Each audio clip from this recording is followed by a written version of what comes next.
Сәлеметсіздер ме балалар? Қазақ тілі сабағына қош келдіңіздер. Бөлім спорт, белгілі спорт жұлдыздары, морфология. Сабақтың тақырыбы қазақ балуандары. Сабақ мақсаты мәтіннің мазмұнын түсініп, детальды ақпаратты анықтау. Мәтіннен негізгі және қосымша детальды ақпаратты анықтау. Олай болса сабағымызды жақсы жырмен шабыттанып, сергіту сәтімен бастайық. Сабаққа зер салыңдар, жақсы баға алыңдар. Бүгінгі бұл сабақтан түйінді ой табыңдар. Себеп сендер ертеңгі ел сенімі жалыңдар.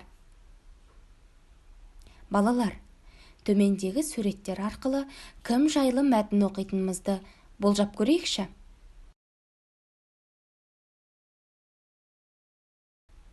Сонымен сіздер дұрыс тапты деген ойдамын.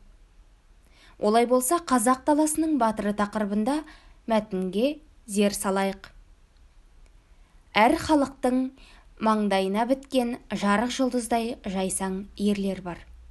Олар ел мақтанышына айналған көрнекті қайраткерлер, ғұлама ғалымдар, заңғар ақын жазушылар, туған жерін жаудан қорғаған батырлар, еңбек майталмандары, өнер мен спорт саңлақтары. Сондай мақтан ететін тұлғаларымыздың бірі халқымыздың ұлы перзенті Қажымұқан балуан.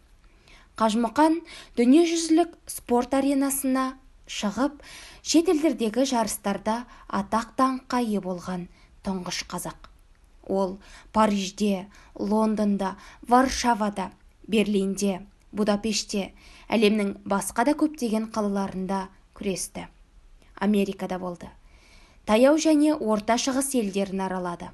Спортты дамытуға сіңірген еңбек үшін қазақ үкіметі оған қазақ даласының батыр атағын берді. Ұлт жанды батыр ел басына күн туған ұлы отан соғысының отты жылдарында белін бекем буып, ел аралап өнер көрсетіп, одан жинаған қаржыға ұшақ жасатып майданға жіберді. Сөйтіп, ұлы жеңіске өз үлесін қосты. Қажымұқан ұлттық тарихымызда ғана емес, әлемдік спорт тарихында сирек ұшырасатын, тумысы бөлек ғажап құбылыс.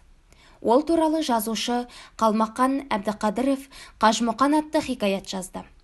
Қазақ фильм киностудиясы Қажымұқан атты деректі фильм, көркем фильм түсірді. Мәтіннің авторы Ғазизбек Тәшімбаев. Ал балалар, мәтінді мұқият тыңдасаңыздар, осы мәтін бойынша сұрақтардың ақиқат не жалған екенін анықтайтын тапсырмаға кезек берейік. Бірінші сұрақ: Қажымұқан қазақ даласының батыр атағының иесі. Екінші сұрақ: ол ешқашан Америкада болмаған. Үшінші сұрақ: ол ұлы отан соғысына қатысып, ерлік көрсеткен.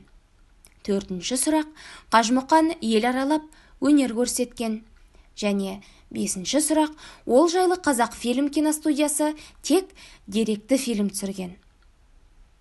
Сұрақтардың ақиқат не жалған екенін белгілеп болсаңыздар, дұрыс жауаптарын көрейік. Бәріңіз де дұрыс орындаған секілдісіздер. Бәрекелді, жарайсыздар. Ендеше келесі көңілді кластер тапсырмасын орындайық. Сіздер балуан болу үшін адам бойында қандай қасиеттер болу керек деп ойлайсыздар? Қанекей, 3 қасиеттен атап көрейікші. Жарайсыздар.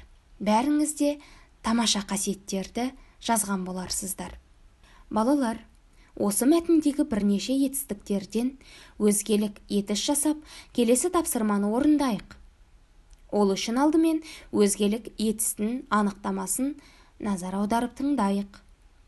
Өзгелік етіс іс-әрекеттің тікелей айтушы мен тыңдаушы арқылы емес, үшінші бір тұлға арқылы іске асатынын білдіріп, белгілі қосымшалар арқылы жасалатын етістің бір түрі болып табылады.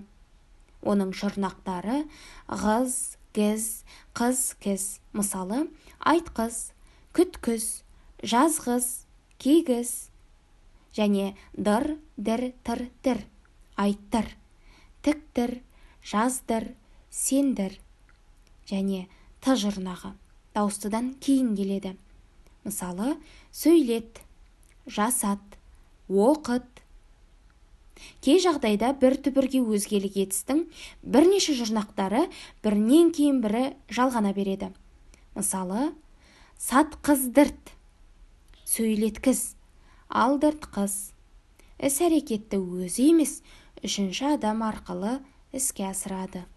Ал балалар, өзгелік етісті түсінсек, өзгелікті өзгертіп көр тапсырмасына кезек берейік. Төмендегі етістіктерді өзгелік етіске ауыстырайық. Бірінші, еліңді қорға. Екінші, мақтан ет. Үшінші, өнерге баулы. Төртінші, ерлік жаса. Бесінші, қамқорлық көрсет. Ал балалар, тапсырманы бәріміз бірге тексеріп көреміз бе? Ендеше, еліңді қорға, еліңді қорғатқыз болады екен. Мақтан ет, мақтан еткіз. Өнерге баулы, өнерге баулытқыз. Ерлік жаса, ерлік жасатқыз. Қамқорлық көрсет, қамқорлық көрсеткіз. Сабағымыз өз соңына таяп қалғандықтан, бүгінгі сабақты көңіл-күй смайлдармен бағалап өтіңдер. Бірінші бейне, маған бәрі түсінікті. Тапсырмаларды дұрыс орындай алдым дегенді. Екінші бейне, түсіне алдым. Бірақ сұрақтарым бар. Тапсырмаларды орындауға тырыстым дегенді. Үшінші бейне, ештеңе түсінбедім. Тапсырмаларды орындай алмадым дегенді білдіреді. Бүгінгі сабақ бәріне түсінікті болды деген ойдамын. Олай болса, назарларыңызға рахмет. Келесі кездескенше сау болыңыздар.